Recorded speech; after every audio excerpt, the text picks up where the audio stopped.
So,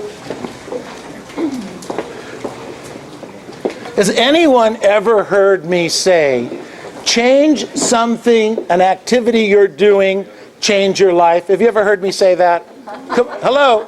Change something you're doing, change your life, right? You've heard me say that. So it's like,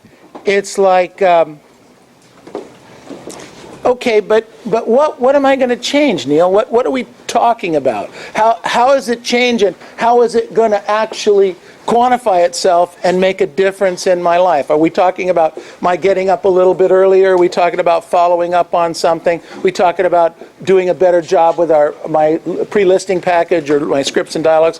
What are we talking about? So I just want to share something with you that we've been doing for the last 4, 5, 6 weeks, and so let's go like this.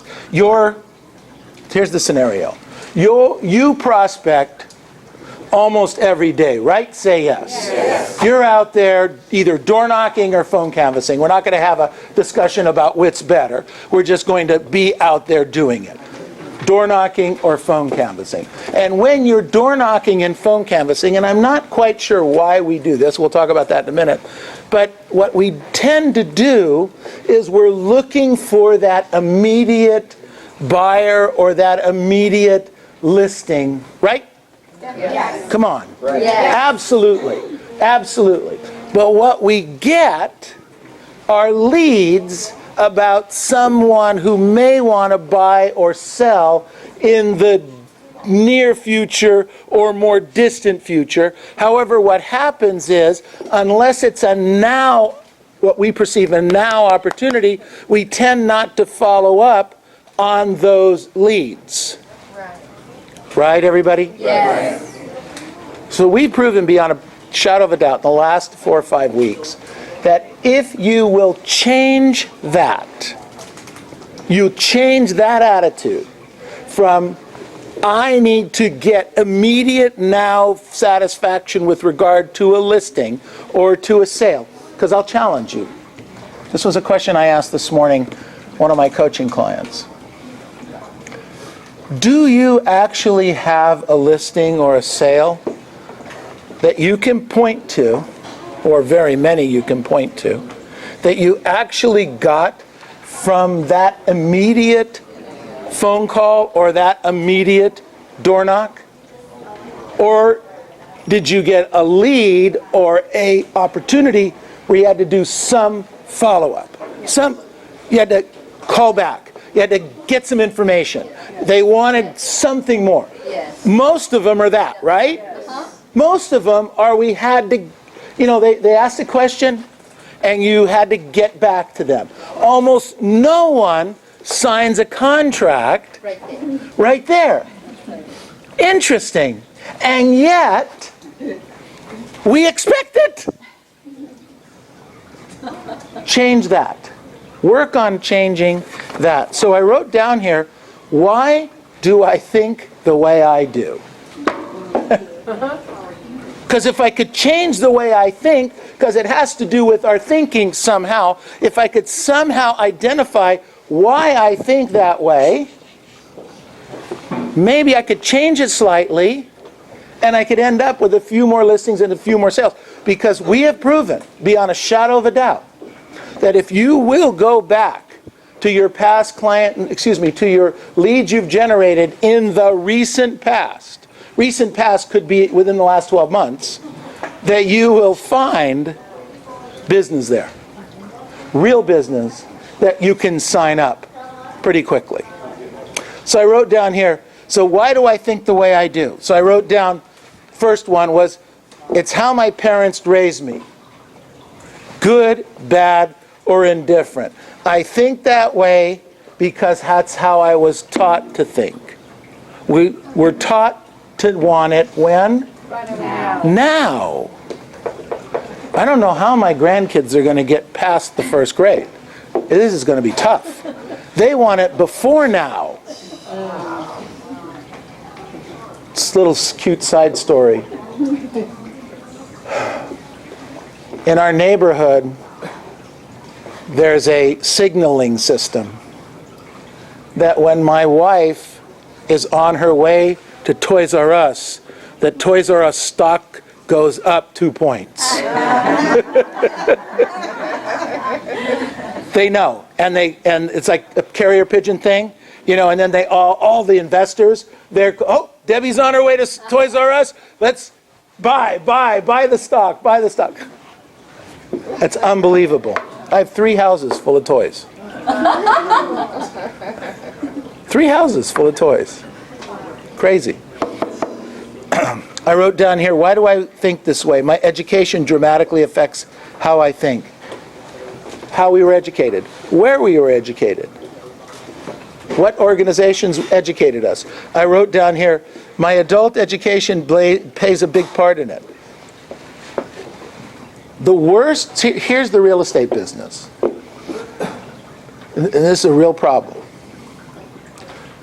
Some of us have natural gifted ability to a certain level. Some go to this level, some go to this level, some go to this level. We have a naturally gifted ability to talk to people, to close on a transaction, to convince people to move. All right? So in the first year or 2 in business, in real estate, that natural ability comes out. We do a certain level of business, and then every year we don't work to grow that natural ability. We don't work on training ourselves.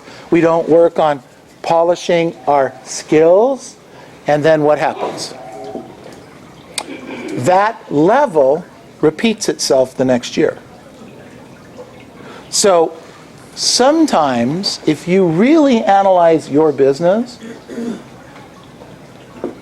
you did well the first 2 or 3 years, from 0 to whatever, and you never go past that 3rd-year level. What you're doing is you're repeating that every year. And that's what's happening to a lot of us. So what do we have to do is we have to work on our education. On wherever we are, however good we are, we have to get a little bit better. Does this make sense to you guys? Yes. So, this is the issue. And some of us, the blessing was we're pretty good with people. That's also a curse. Because what happens is because we're pretty good with people, we get to this point. And we get there pretty fast. But if you don't work on getting better, going to seminars, reading books, working on your coaching with people, working on your scripts and dialogues, educating yourself to move to that next level, you're doomed to repeat that. And then you're frustrated. How come I can't get past $200,000 a year? Now, $200,000, pretty good year, right? Say yes. Yes. Okay, but it's a curse. It's a curse. A new agent comes into the business, makes $200,000-$300,000 their first year or 2. Whoa, that's pretty great. Not so great. Not so great. Remember, I'm the turtle. I did well in the business in the beginning, but every year I worked to do better. Not just production-wise, on my skills. Remember, this tapes and my video was done in large part not to use as a marketing piece, which is kind of turned into, and now as a training piece because we're broadcasting to many agents in many offices. I used it as to get better piece. Because I would send this thing to Mike every week, critique it, tear it apart, make me better. Critique it, tear it apart, make me better. Those were not very fun phone calls. They still aren't. I still get those calls every once in a while because I never know when he's watching. And every once in a while, I'll get a phone call from him and say, "What were you thinking? Are you out of your mind?"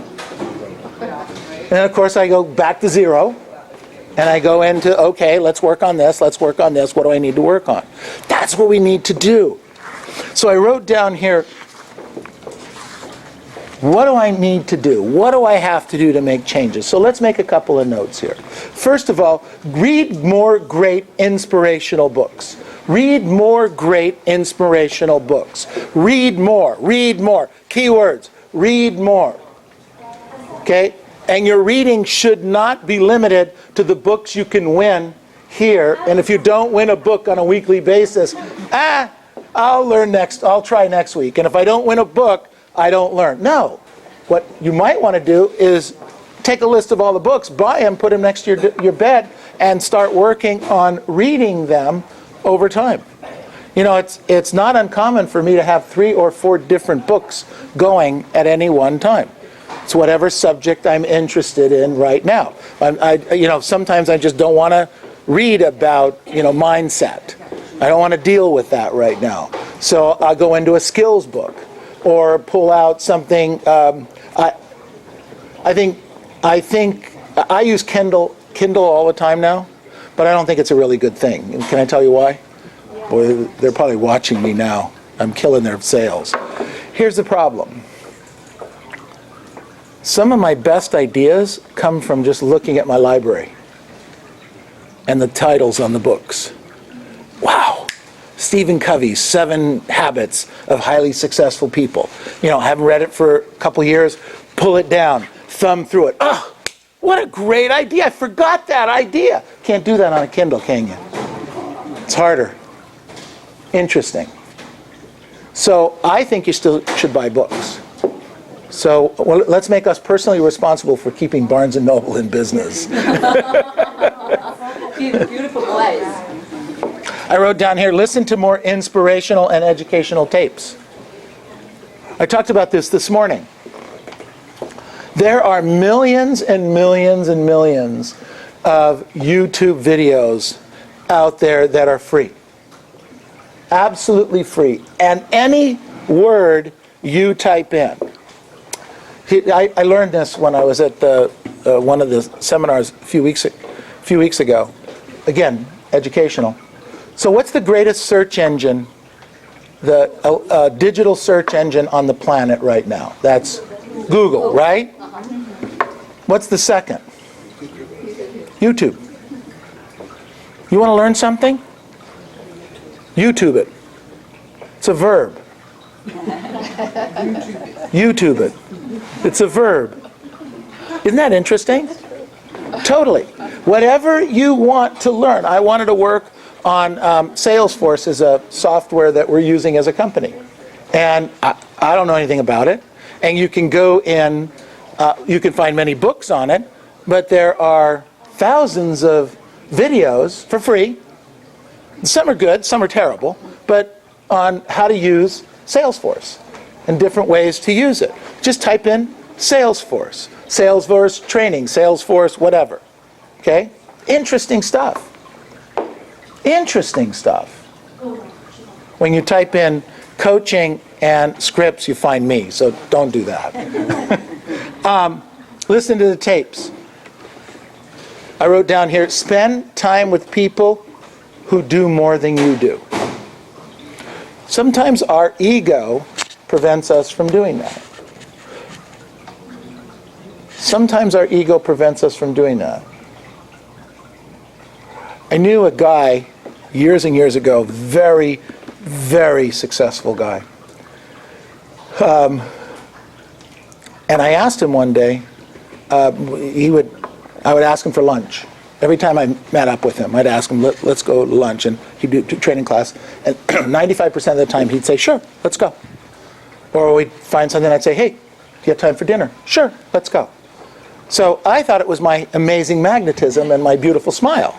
So I asked him one day, I said, so why are you always seem to be available when I ask you? He smiled. He says, because nobody asks. You're the only guy that asks. True story. Interesting, huh? Nobody asks. Think about it. We don't ask, hey, you want to go to lunch? You want to have a sandwich? What's it going to happen? No, I don't have time. We'll do it another time. Okay, great. But almost every single time I meet this guy, and we're at some kind of a seminar or some kind of an event, and I say, hey, you have time for a sandwich or coffee or something? Almost always, yeah, absolutely. Now, over time, we've developed a nice relationship, and I can pick up the phone and I can call him and I can ask him questions. But it started with nobody asks him to lunch. Isn't that interesting? So I wrote down here, spend time with people who do more than you. We have an office company full of great producing agents. Phenomenal producing agents. Phenomenal. Take them to lunch. They would love to go. They need to eat. But take them to breakfast. Bring Starbucks coffee to their office and say, hey, give me 10 minutes of your time. You know? They're going to take a break. Everybody loves to have a latte. Do you get what I'm saying? Yes, sir. But we're not doing that. Reach out. Do that for yourselves. Can you elaborate on why it's ego? Oh, Why? so the question was, why is it ego? Because, why don't we do this because of ego? Our ego doesn't want to be bruised. It protects us. Sometimes it protects us from stuff that we don't even need protecting from. But when somebody else is doing better than us, that makes us feel bad. And our ego won't let us go there. Look, guys and gals, relate to this. Have you ever walked in a room and some guy or gal is dressed to the tens? I would have said nines, but I'm saying they are dressed in Chanel, Louis Vuitton shoes, dripping in diamonds, hair all done right, nails incredible. Ladies, you know what I'm talking about, yes, right? And they walk, mom sent them to the best finishing schools, and they walk with that air of confidence. They know 3 or 4 different languages because they were educated in Europe. And we were educated in America, and you know where we are. To bother sometimes, it's like, ooh, they might not like me, they might reject me, and that becomes one of those ego issues. Okay, that's what stops us. It also, ego can cost us a lot of money. So, just one second, Steve. So what happens is when ego costs us a lot of money, it prevents us from door knocking, as an example. It prevents us from phone calling. I won't phone call because that means I'm asking for business, and that looks like I need the business, which you do. Okay? I do. Bless you. For the most part, in this room, I probably, from a net worth perspective, need the business the least amount, arguably. Okay? And yet, I'll bet you, I will compare my calling out, reaching out, talking to people, reaching out, looking for new people to join the company or new opportunities. I'll compete with any one of you in terms of contacts per week or per month. Okay? Am I begging? I don't know. I thought I was doing my job. Steve, you had your hand up. Yeah, I also was going to say, when you reach out to people who are doing more than you, or you see them more successful than you, just be ready that sometimes they will reject you. Sometimes they have the ego, and you're just not good enough for them. Absolutely. Absolutely. I've actually had people where they call me, they've taken me out to lunch every month, and then as they start doing better, then I want to get information from them, and all of a sudden they don't have time. Right. Yeah. Yeah. So that's the other side of the potential ego issue. Absolutely. I wrote down here, I am the most important asset I have. Not my money, not my family. It starts and ends with me. You are what people are buying. You're what people are buying. It starts and ends with you. There's nothing to be gained by being upset or depressed about the lack of money. I don't have enough money. I don't drive a nice enough car. I don't. Sometimes stops us from taking the next step, right? By the way, that's our ego again. Because I don't want to look poor in front of somebody else. Some people don't go to Mike Ferry events or to events because they don't quite have all the dough, or they have to stretch themselves into it, okay? Or maybe they might have to sleep with 4 or 5 different 8 or 10 or 12 guys and gals in the room. Although I thought that might be fun, but some people... No.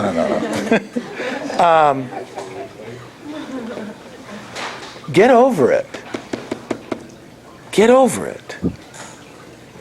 Nobody cares except you and your ego, who's preventing you from picking up the phone and making that extra phone call or learning that extra thing.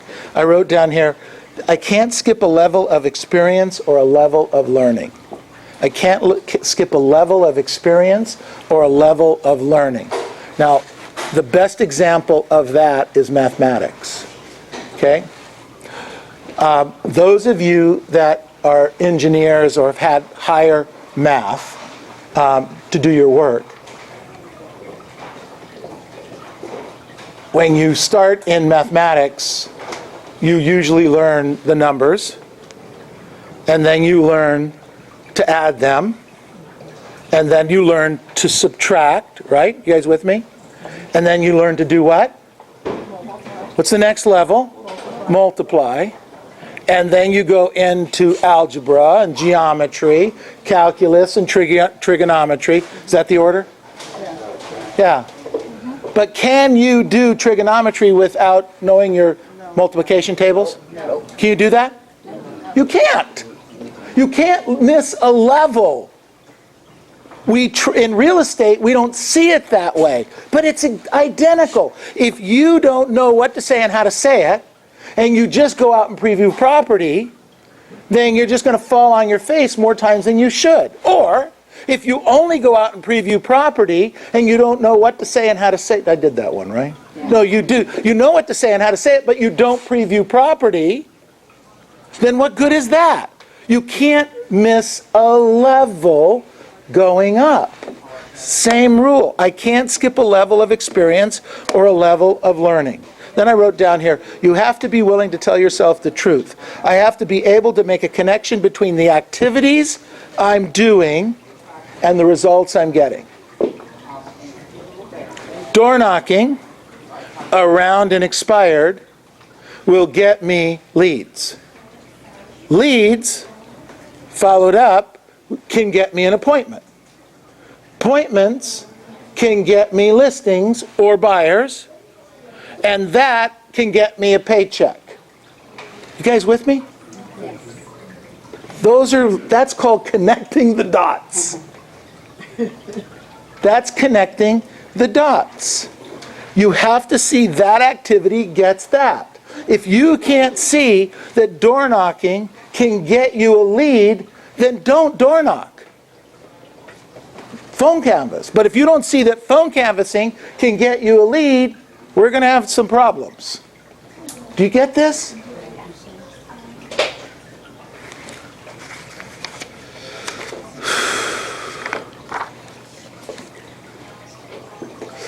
I wrote down here, to become a master salesperson, you have to triple your failure rate.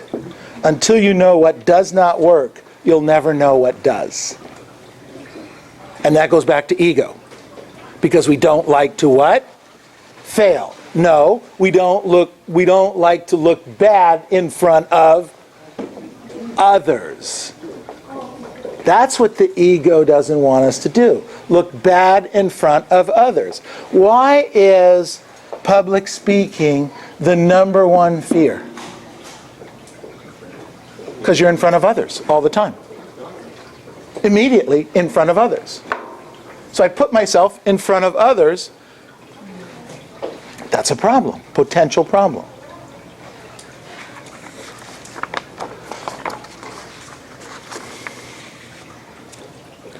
So I wrote down here, self-talk is 95% success or failure starts in your head. 95% of your success or your failure starts in your head, and it's in your self-talk. It's what you're saying to yourself on any given time. If you think you can or you think you can't, what? You're right. You're right. If you think you can do it, you're right. If you think you can't do it, you're right. That's the scary part of that. So I think you should think you can more often. You guys with me on this? Yes. All right. So, too much freedom now. Write this down. This is, we're going to close on this. Too much freedom now. Too much freedom now means renting, not buying a house. Freedom. Okay? I don't want the pressure of owning a house and owning a mortgage. I'll rent. I don't have to put the down payment, so I don't have to worry about that. That's considered partially freedom. Freedom is not prospecting. I'm free not to do that.